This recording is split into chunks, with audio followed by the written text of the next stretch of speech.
tanahnya udah diwakafin untuk jalan, untuk masjid, untuk apapun itu bentuknya ini, masya Allah. Nah, alhamdulillah hari ini kita kedatangan ya Ustadz Hendra Khalid ya, ahli ekonomi Islam. Tepuk tangan dulu Bu, Bos Ustadz Hendra. Makasih banyak Ustadz Hendra lo udah mampir ke sini. Alhamdulillah, makasih juga Bang. Wah, pokoknya keren kalau bicara wakaf ya. wah, masya Allah. Tapi gini nih Ustadz Hendra, nih jujur aja, banyak orang yang masih bingung nih, karena kita kan taunya warisan aja nih. Ada orang yang sulit membedakan sebenarnya apa sih yang dimaksud dengan wakaf dan apa yang dimaksud dengan hibah nih. Supaya kita nggak tahu nggak bingung dalam yang namanya membedakan hal-hal yang seperti ini. Mohon izin nih penjelasannya sebelumnya. Tepuk tangan sekali lagi buat Ustadz Hendra. Fadhal Ustadz. Terima kasih. Assalamualaikum warahmatullahi wabarakatuh. Waalaikumsalam warahmatullahi wabarakatuh. Alhamdulillahirrabbilalamin. Assalatu wassalamu ala ashrafil anbiya wal mursalin wa ala alihi wa ashabihi ajma'in, amma ba'du. Para pemirsa sekalian dimanapun para pemirsa berada, senang sekali pagi hari ini saya menyapa para pemirsa sekalian. Nah, pertanyaan sederhana, apa itu wakaf dan apa itu hibah? Nah, pada dasarnya dalam Islam ya, semua ini bernama sedekah.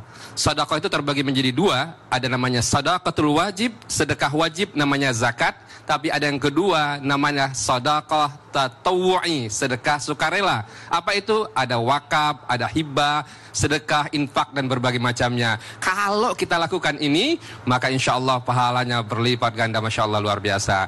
Nah, para pemirsa sekalian, wakaf itu adalah dan hibah ini sama-sama, yaitu pemberian harta. Tapi bedanya apa? Bedanya adalah kalau wakaf itu maknanya lah waqafa, berhenti. Itu artinya harta yang kita wakafkan dia tidak boleh habis, dia harus ditahan.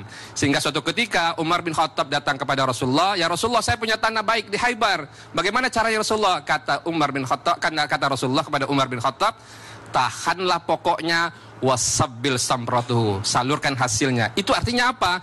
Yang dimanfaatkan adalah hasilnya. Berbeda dengan hibah. Kalau hibah, kapan saja, di mana saja kita boleh memberikan dan itu berpindah kepemilikannya. Tapi menarik nih, kalau mau wakaf kemana sih Ustaz Hendra? Kita datang ke KUA. Mau nikah lagi nih abang saya? Enggak ya. Tapi datang ke KUA, maka di situ dibuatlah namanya akta ikrar wakaf. Ya. Tapi kalau mau hibah kemana Ustaz Hendra? Datanglah ke notaris ya. Lalu kemudian setelah itu baru kemudian datang ke BPN, Badan Pertanahan Nasional. Untuk apa? Buat namanya sertifikat hibah. Wakaf juga demikian. Contoh tadi seperti masjid ya, sengketa dan berbagai macamnya. Setelah akta ikrar wakaf belum kuat, masih milik siapa? Milik wakif, orang berwakaf. Maka dia kuatkan datang ke BPN, Badan Pertanahan Nasional. Buat apa? Untuk mendapatkan sertifikat tanah. Kalau begitu kuat nggak wakafnya? Kuat. Akta ikrar wakafnya sudah ada, sertifikatnya ada. Ustadz, itu tanah saya Ustadz. Mana pernah kakek saya wakaf? Mana pernah ibu saya wakaf? Ini buktinya. Buktinya apa tadi? Ada sertifikat dan akta ikrar wakaf. Nah, sekarang juga ada Bang. Kita bisa wakaf uang. Tapi gitu? Datangnya bukan ke KUA, tapi datang ke LKS PWU, Lembaga Keuangan Syariah Penerima Wakaf Uang. Nah, begitu banyak di Indonesia hari ini. Wah, ini ilmu banget ya. Kita pengen nggak tahu loh nih Ustaz. Tapi dapat namanya sertifikat, bukan sertifikat tanah wakaf, tapi sertifikat wakaf uang. Oh gitu. Tepuk tangan dong Ustaz Hendra. Ustaz Hendra, makasih banyak nih. Terima kasih, sama-sama. Ya, kita jadi tahu nih perbedaannya antara wakaf, hibah sama yang namanya waris nih. Tepuk tangan sekali lagi buat Ustaz Hendra. Boleh duduk Ustaz Hendra. Makasih banyak jamaah. Tuh tadi dengar.